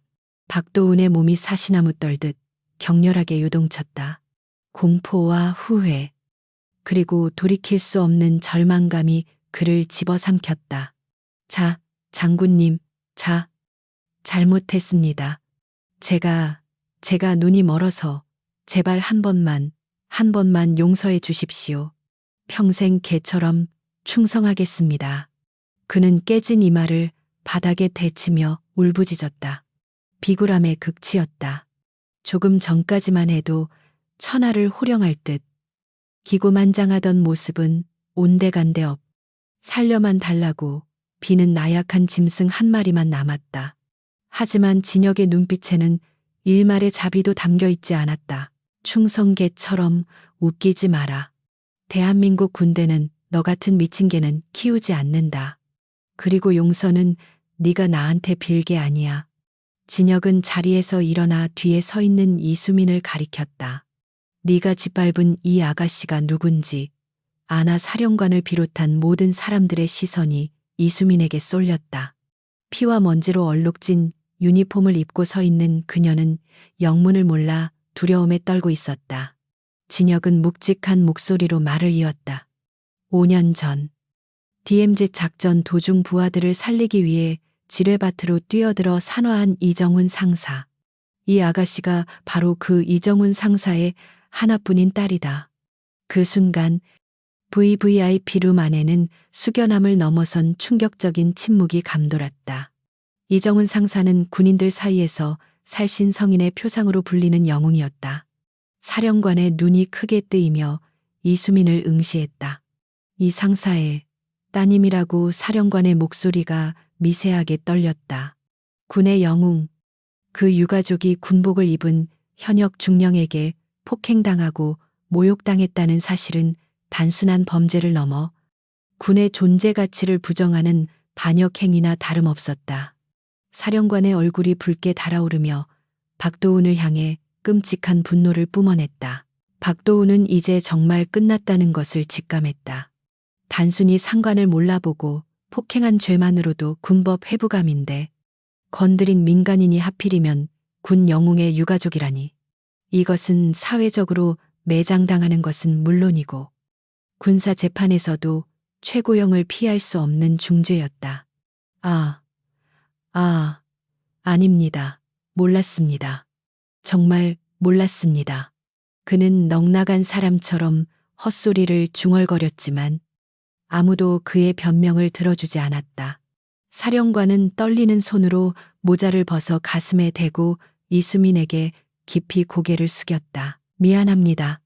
정말 면목이 없습니다. 국가가, 군대가 지켜주지 못해서 영웅의 따님에게 씻을 수 없는 상처를 줬습니다. 이 못난 사령관을 용서하십시오.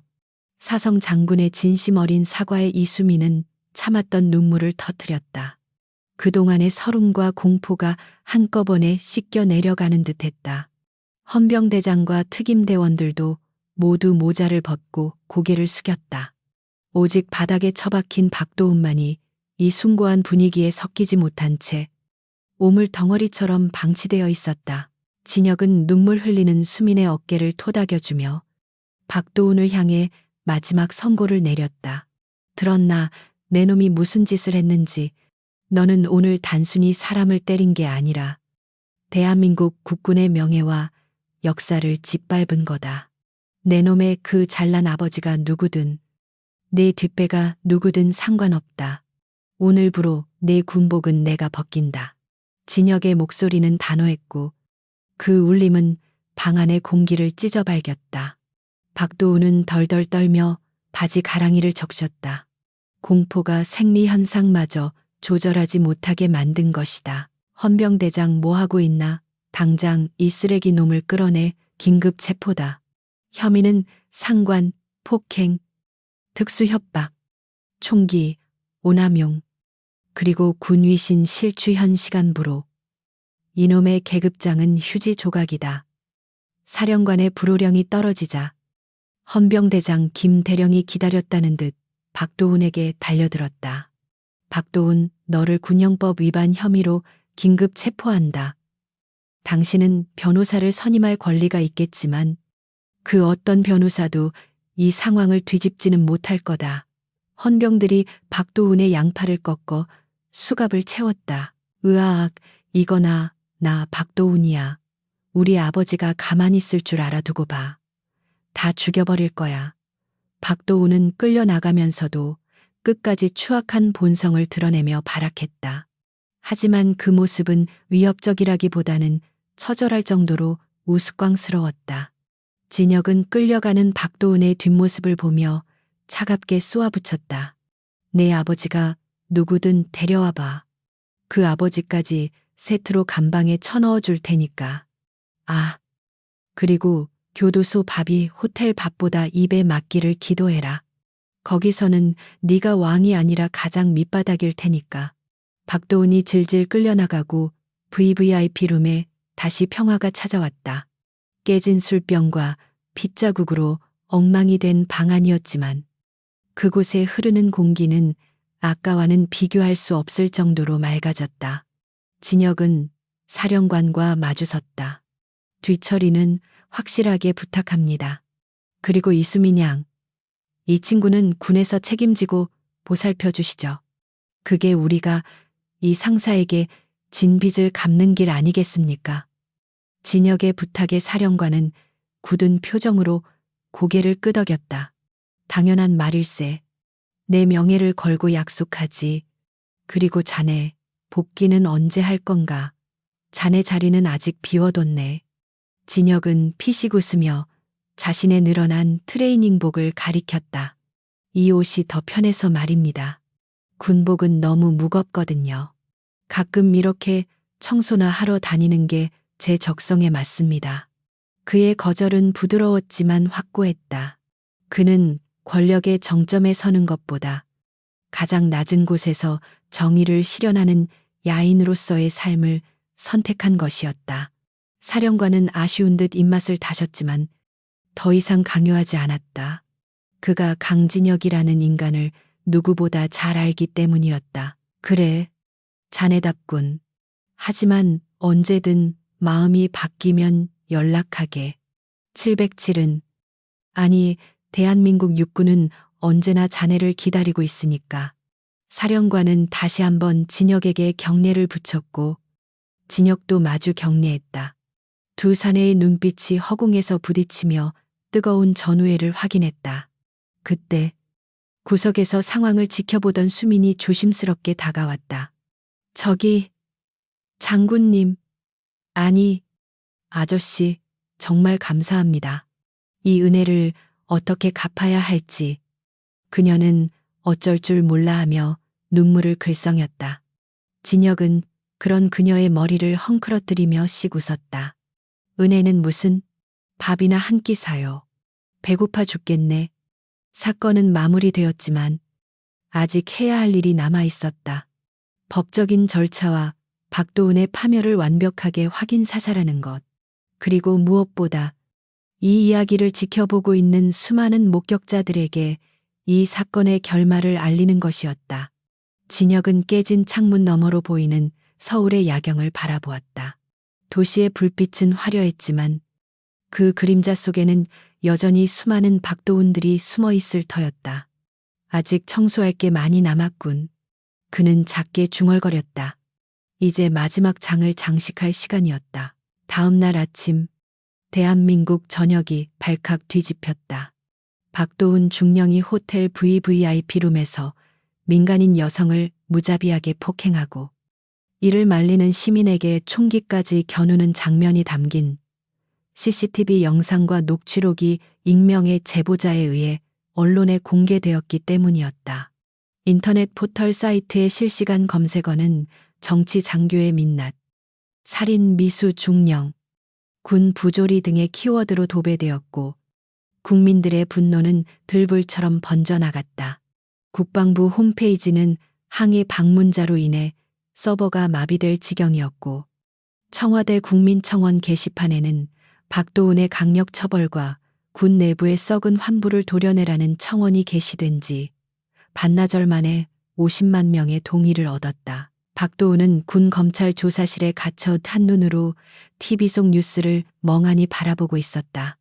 화면 속 앵커는 그의 실명과 얼굴을 그대로 내보내며 그가 그동안 저질렀던 온갖 비리와 갑질 행각들을 낱낱이 파헤치고 있었다.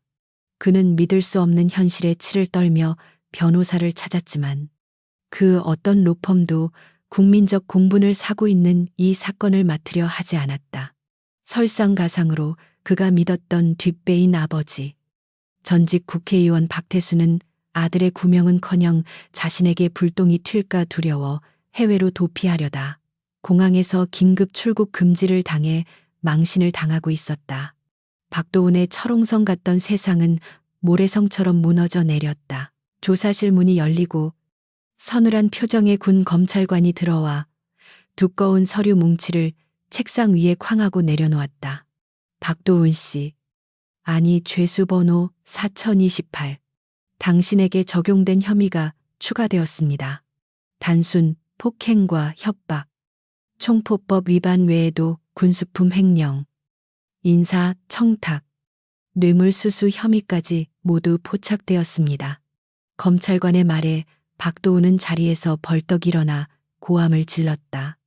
이건 모함이야, 강진혁. 그 새끼가 꾸민 짓이지. 감히 장군이라는 직위를 이용해서 무고한 사람을 잡는 거라고. 우리 아버지가 가만히 있을 줄 알아. 그는 끝까지 자신의 죄를 인정하지 않고 남탓만 하며 발악했다. 하지만 검찰관은 코웃음을 치며 태블릿 PC 화면을 박도훈의 코앞에 들이밀었다. 화면 속에는 박도훈의 아버지가 검찰 포토라인에 서서 아들의 죄값을 달게 받게 하겠다. 나는 모르는 일이다. 라며 꼬리 자르기를 하는 모습이 생중계되고 있었다. 박도훈의 눈동자가 지진이 난 듯 흔들렸다. 자신의 유일한 희망이자 동아줄이었던 아버지마저 자신을 버렸다는 사실은 그에게 사형 선고나 다름없었다. 아, 아버지, 어떻게 저한테 이러실 수가. 박도훈은 다리에 힘이 풀려 바닥에 주저앉았고 그제야 자신이 얼마나 보잘것없는 존재였는지, 권력이라는 허상 없이는 아무것도 아닌 껍데기였는지를 뼈저리게 깨달았다. 재판은 속전속결로 진행되었다. 군사법원은 국민적 관심이 집중된 이 사건에 대해 무관용 원칙을 적용했다. 판사는 판결문을 읽어 내려가는 내내 박도훈을 엄한 눈초리로 질타했다. 피고인은 국가와 국민을 수호해야 할 군인의 본분을 망각하고 자신의 지위를 이용하여 약자를 유린하고 군의 명예를 실추시켰다. 또한 반성의 기미 없이 피해자를 모욕하고 증거를 인멸하려 시도한 점 등 죄질이 극히 불량하다. 판사의 목소리가 법정에 울려 퍼질 때마다 박도훈의 어깨는 점점 더 움츠러들었다. 방청석에 앉아있던 이수민은 흐르는 눈물을 닦으며 그 모습을 지켜보고 있었다. 이에 본 법원은 피고인 박도훈에게 징역 15년을 선고하며 불명예 전역과 동시에 군연금 박탈, 그리고 피해자에 대한 막대한 배상금을 지급할 것을 명령한다. 판결이 내려지는 순간 법정 안은 환호와 박수 소리로 가득 찼다. 박도훈은 15년 말도 안 돼. 내가 뭘 그렇게 잘못했는데 라고 절규하며 난동을 부리려 했지만 헌병들에게 양팔이 꺾인 채 짐짝처럼 끌려나갔다. 그의 비참한 최후는 뉴스 카메라를 통해 전 국민에게 생중계되었고 사람들은 권선징악의 짜릿한 쾌감을 느끼며 강진혁이라는 숨겨진 영웅의 존재에 열광했다. 사건이 마무리되고 며칠 뒤 서울의 한 허름하지만 정감 있는 순대국밥집, 강진혁은 낡은 트레이닝복 차림 그대로 뚝배기에 코를 박고 국밥을 흡입하고 있었다. 그의 맞은편에는 한결 편안해진 얼굴에 이수민이 앉아 있었다. 그녀는 병원에서 치료를 받고 퇴원한 직후였고 군 당국으로부터 정식 사과와 함께 충분한 피해 보상을 약속받은 상태였다. 천천히 좀 드세요. 체하겠어요. 수민이 웃으며 물수건을 건네자 진혁은 씩 웃으며 깍두기를 베어 물었다. 호텔 스테이크보다 이게 100배는 더 맛있네. 역시 한국 사람은 뜨끈한 국물을 먹어야 힘을 쓰지. 수민은 국밥을 먹는 진혁을 물끄러미 바라보다가 조심스럽게 입을 열었다. 장군님, 아니, 아저씨, 정말 궁금한 게 있어요. 그렇게 대단한 능력을 가지고 계시면서 왜 굳이 이런 모습으로 지내시는 거예요? 더 편하고 화려하게 사실 수도 있잖아요. 그녀의 질문은 세상 모든 사람들이 궁금해할 만한 것이었다. 최연소 준장, 전설의 특수요원이라는 타이틀이라면 부와 명예를 모두 거머쥘 수 있었을 텐데 왜 그는 스스로를 낮추고 음지에서 살아가는 것일까? 진혁은 숟가락을 내려놓고 소주잔을 채우며 씁쓸한 미소를 지었다. 화려한 조명 아래 있으면 그림자가 안 보이거든. 세상에는 빛이 닿지 않는 어두운 곳에서 신음하는 사람들이 너무 많아. 네 아버지처럼 묵묵히 희생하는 군인들. 너처럼 억울하게 당하는 힘없는 사람들. 내가 높은 자리에 앉아서 결제 서류나 보고 있으면 그런 사람들의 비명소리가 안 들릴 것 같아서 그래. 진혁은 소주를 단숨에 털어넣고는 캬 소리를 내며 말을 이었다. 그리고 무엇보다 나쁜 놈들은 꼭 으슥한 곳에서 곰팡이처럼 피어나잖아. 청소부는 더러운 곳을 직접 찾아다녀야지. 깨끗한 사무실에 앉아 있으면 청소가 되나. 수미는 진혁의 말에 가슴이 뭉클해지는 것을 느꼈다. 그는 진정한 의미의 노블레스 오블리주를 실천하는 사람이었다. 그녀는 품에서 작은 봉투를 꺼내 진혁에게 내밀었다. 이거 보상금 받은 거 일부예요. 다 아저씨 덕분이니까 드리고 싶어요. 옷이라도 좀 새 걸로 사 입으시라고. 수미는 부끄러운 듯 얼굴을 붉혔다. 하지만 진혁은 손을 저으며 정색했다. 에이, 사람을 뭘로 보고 그 돈은 네가 다시 일어설 미천이야. 네 아버지 목숨값이기도 하고 함부로 쓰지 말고 너를 위해, 내 행복을 위해 써. 그게 네 아버지가 바라는 일이고 내가 바라는 보답이야. 진혁은 자리에서 일어나 계산대로 향했다. 밥값은 내가 낸다. 취직하면 그때는 네가 쏘고. 그는 계산을 마치고 가게 문을 열고 나섰다. 밖에는 차가운 밤 공기가 감돌았지만 하늘에는 별이 유난히 밝게 빛나고 있었다. 수미는 가게 밖까지 따라 나와 진혁의 뒷모습을 배웅했다. 감사합니다. 정말 감사합니다. 꼭 행복하게 잘 살겠습니다. 그녀가 크게 허리 숙여 인사하자 진혁은 뒤도 돌아보지 않고 쿨하게 손을 흔들며 어둠 속으로 걸어갔다. 그의 낡은 슬리퍼 소리가 경쾌하게 골목길을 울렸다. 진혁은 가로등 불빛이 드문드문 켜진 골목길을 걸으며 주머니에서 진동하는 휴대폰을 꺼내 들었다. 사령관에게서 온 메시지였다. 고생했다. 자네 덕분에 군이 살았어. 다음 임무는 언제 받을 텐가.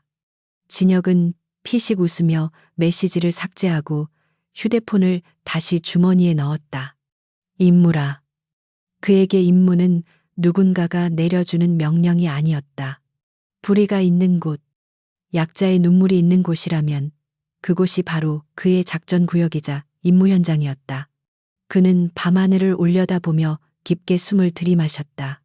공기가 상쾌했다. 세상에는 여전히 맞아야 정신 차리는 놈들이 너무 많단 말이지. 진혁은 혼잣말을 중얼거하며 주먹을 쥐었다 폈다. 그의 눈빛은 다시금 사냥감을 찾는 맹수처럼 날카롭게 빛났다. 어디선가 또 다른 박도훈이 누군가를 괴롭히고 있을지도 모른다. 하지만 걱정할 필요는 없다. 법이 해결하지 못하고 시스템이 외면하는 그 사각지대에는 언제나 그가 있을 테니까. 707의 유령. 강진혁은 오늘도 도시의 그림자 속으로 스며들어 정의를 위한 사냥을 계속할 것이다. 진혁은 골목길을 빠져나가려다 문득 걸음을 멈추고 화면 밖의 당신을 정면으로 응시했다. 마치 이 이야기를 지켜보고 있던 독자들의 존재를 알고 있다는 듯 그의 입가에 장난스럽지만 뼈 있는 미소가 걸렸다. 어이, 거기 보고 있는 당신, 속이 좀 시원해졌나? 세상이 아무리 개판이어도 정의는 반드시 살아있다는 거 잊지 마. 혹시 주변에 힘자랑하는 놈들 있으면 제보하고 내가 언제든 달려가서 참교육해 줄 테니까.